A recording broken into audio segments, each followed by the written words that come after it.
Assalamualaikum warahmatullahi wabarakatuh. Kami dari kelompok 7, kelas pendidikan Islam anak usia dini 3, akan menjelaskan tentang klasifikasi ilmu. Sebelum menjelaskan, kami akan memperkenalkan diri kami. Saya sendiri, Syazkia Salsabila, sebagai moderator dan penyaji pertama. Teman saya, Putri Rizky Amanda sebagai penyaji kedua, dan Muhammad Arpan Rasauki Daulay sebagai penyaji ketiga. Baiklah, saya Saskia akan menjelaskan sedikit tentang klasifikasi ilmu. Latar belakangnya yaitu ilmu adalah usaha sadar untuk menyelidiki, menemukan, dan meningkatkan pemahaman manusia dari berbagai segi kenyataan dalam alam manusia. Kemudian, klasifikasi ilmu terbagi 5. Yang pertama, ilmu dalam peradaban zaman kuno dan abad tengah itu terbagi 3. Yang pertama, ilmu dalam peradaban Yunani. Kemunculan sains dianggap bermula dari para filsuf negara-negara kota Yunani yang mendiami pantai dan pulau-pulau Mediterranean Timur di akhir abad ke-5 dan ke-6 sebelum Masehi.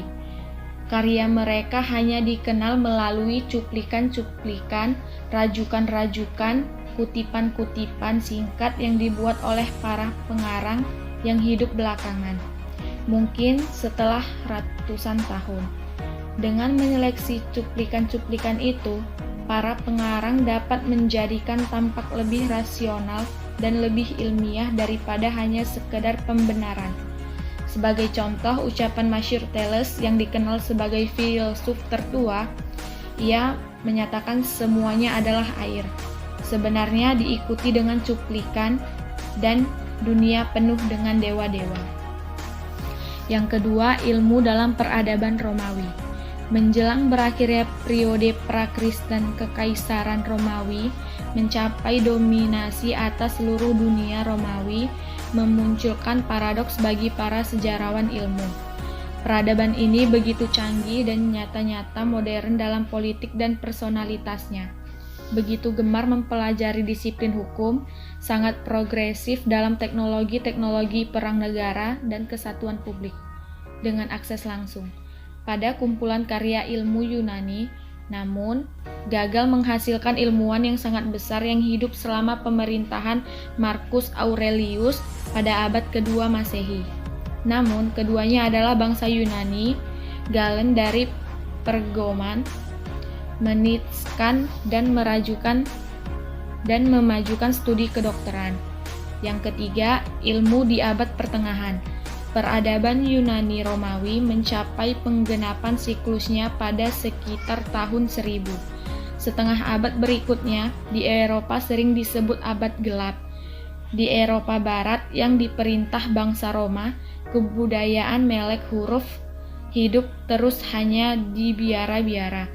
Usaha-usaha menghidupkan kembali keilmuan hanya sesekali dilakukan oleh raja-raja besar seperti Alfred dan Charlemagne.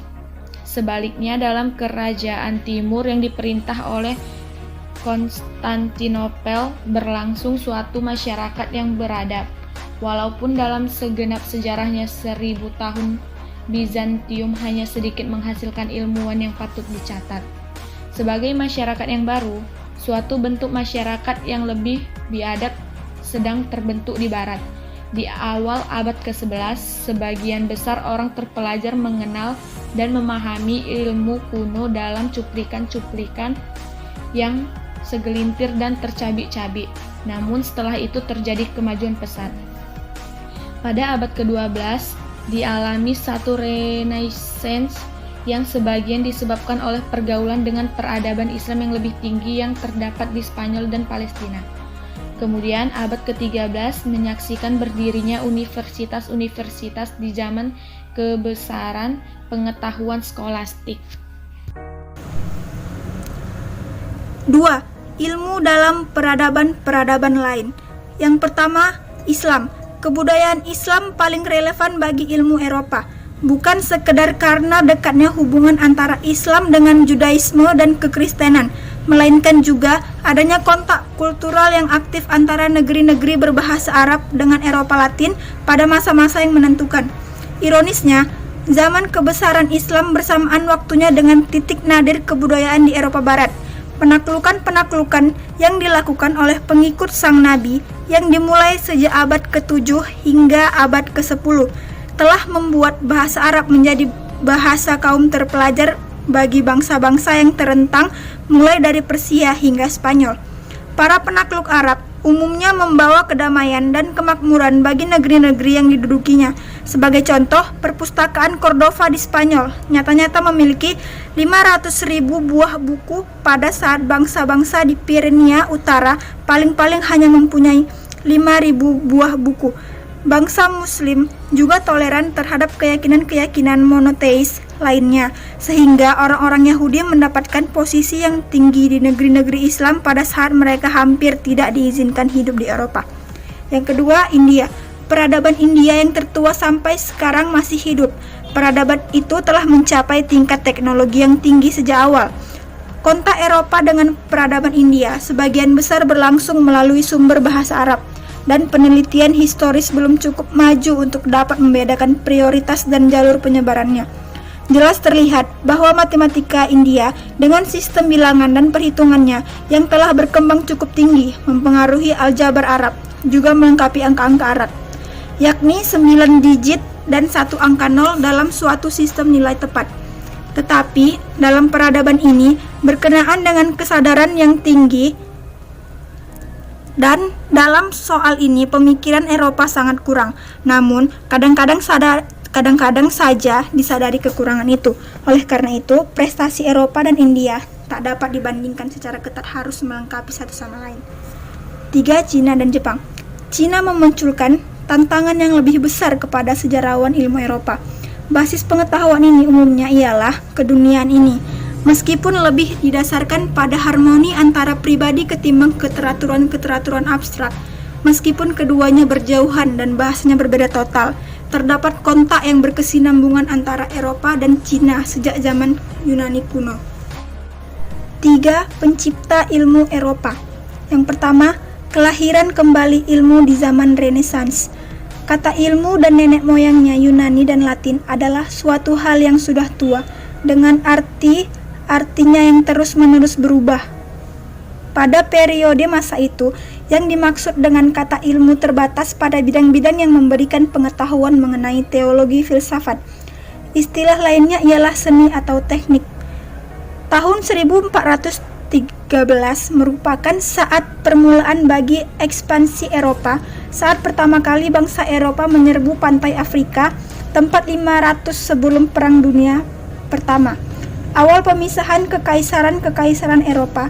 Di awal abad ke-15, iklim kultural Eropa umumnya suram. Universitas-universitas runtuh, gereja terpecah-pecah, dan perekonomian masih menderita akibat pengaruh-pengaruh maut hitam. Asal-usul kelahiran kembali ilmu dapat dilokasikan pada 3 pusat. Asal-usul pertama yang terkenal ialah hal yang disebut dengan penemuan manusia dan alam, sebuah produk Renaissance yang artistik pada abad ke-15 Italia. Masih dalam abad ke-15, bangsa Spanyol dan Portugis memulai penjelasannya. Orang-orang Portugis terdampar di sekitar pantai, barangkali menggunakan Brazil sebagai tempat pendaratannya, mencari emas dan Prester John yang melegenda di Ethiopia. Buku-buku yang dicetak pada abad ke-16 memberikan suatu sumber bukti yang layak untuk suatu bangunan ilmu. Pada permulaan abad ini, pengetahuan masih belum berkembang dan sangat tergantung kepada ringkasan-ringkasan kacau dari zaman kuno dan sumber-sumber berbahasa Arab. Menjelang pertengahan abad ini muncul berbagai karya yang menggulungi orang-orang terbaik daripada pendahulunya. Di bidang astronomi, ada De Revolutionibus 1543, karya Polis Nicolaus Copernicus. Di bidang anatomi, Andreas Vesalius, seorang bangsa Belgia, menciptakan pendekatan baru kepada penelitian anatomis dan mengajarkannya dalam buku De Fabrica 1543. Di bidang matematika, Gerolamo Cardano, seorang bangsa Italia, mengembangkan aljabar dalam karyanya. Yang kedua, revolusi dalam filsafat alam. pada abad ke-17, terjadi perumusan kembali yang radikal terhadap objek-objek, metode-metode, dan fungsi-fungsi pengetahuan alamiah. Objek-objek barunya ialah fenomena yang teratur di dunia tanpa sifat-sifat manusiawi dan spiritual. Metode-metode barunya merupakan penelitian yang berdisiplin dan kooperatif, dan fungsi-fungsi barunya berupa gabungan dari pengetahuan ilmiah dan kekuasaan industrial. Walaupun hal ini sering disebut revolusi ilmiah, tetapi lebih berupa revolusi tentang ilmu ketimbang di dalam ilmu. Dalam sebagian besar bidang penelitian, kemajuan berlanjut terus hingga berabad-abad dan membuat lingkungan sosial di luar ilmu berubah secara drastis. Karena sebagai penyebab utama lahirnya dan cepatnya difusi filsafat ini, maka perubahan itu ialah dari gagasan suatu kosmos yang hidup yang berasal dari masa-masa yang terdahulu menjadi suatu alam semesta yang mati. Ilmu di zaman revolusi modern. Satu, ilmu selama transformasi industri Eropa yang bertahap namun mendalam. Sumbangan langsung ilmu pada mulanya kecil. Kebanyakan kemajuan awal berasal dari rasionalisasi teknik-teknik kemajuan dan penemuan-penemuan mesin sederhana untuk menggantikan penggarapan manual. Bahan-bahan elementer dan pendekatan eksperimental yang berasal dari buku-buku pegangan populer mempunyai peran penting. Teknologi daya atau power teknologi inilah yang pertama kali dipengaruhi oleh penerapan ilmu. Ditemunya mesin uap vakum di Inggris pada tahun 1711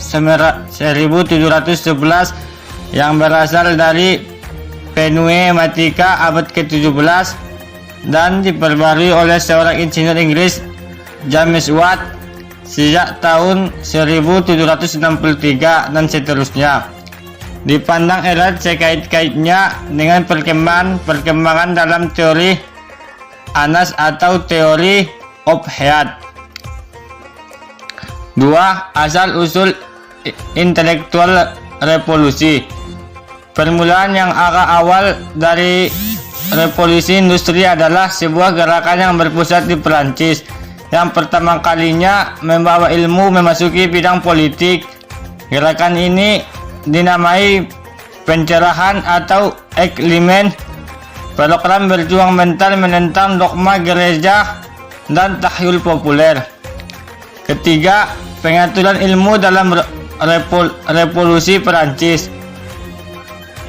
Ilmu alam mempunyai peran yang signifikan pada saat revolusi, dan pencerahan para pelaku revolusi mewarisi keyakinan bahwa ilmu dan metode-metodenya mengajikan para ilmuwan terbesar menurahkan perhatiannya untuk mengorganisasikan sengaja demi mempertahankan publik pada saat dibutuhkan.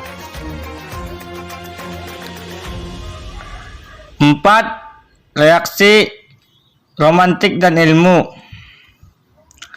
Sebagaimana dalam revolusi Prancis, pada waktu yang sama filsafat alam atau naturfilosophia tumbuh subur di Jerman.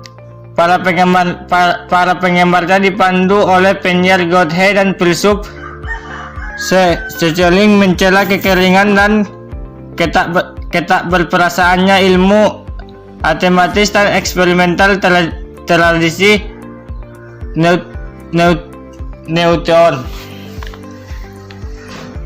Zaman matangnya ilmu. 1. Ilmu dalam abad ke-19. Ilmu meluas menjadi bidang penelitian baru dengan sangat berhasil. Perluasan itu meliputi pengamuan matematika dan eksperimen dan fisika. Penerapan teori kepada eksperimen abad ini sudah merupakan hal terkendali di biologi. Yang kedua, awal abad ke-20. Pada masa ini, ilmu bersifat profesional dalam organisasi sosialnya, reduksional dalam gayanya, dan positif dalam jiwanya. Kemudian ilmu dipandang pada dasarnya sebagai hasil karya penelitian murni. Pengadalan dipandang kurang pokok. Aktivitas yang bersifat membantu penerapan industri dianggap sebagai tugas para karya lain dalam lembaga-lembaga lain. Hampir semua penelitian dilakukan para yang berarti dengan sangat ketat, bekerja secara total dan seperlunya untuk pekerjaan ini dalam lembaga khusus. Baiklah, dapat disimpulkan dari penjelasan kami bahwa di bagian ini membicarakan mengenai pendekatan umum pada filsafat ilmu, terutama pada perkembangan historis masalah-masalah filsafat ilmu dari zaman ke zaman. Dari bagian ketiga yang mengenai filsafat Islam klasik sampai pada bagian keempat mengenai perdebatan antara positivistis dan sejarawan yang hasil akhirnya belum dapat diramalkan dengan jelas. Demikianlah penjelasan dari kami, lebih kurang kami mohon maaf. Wassalamualaikum warahmatullahi wabarakatuh.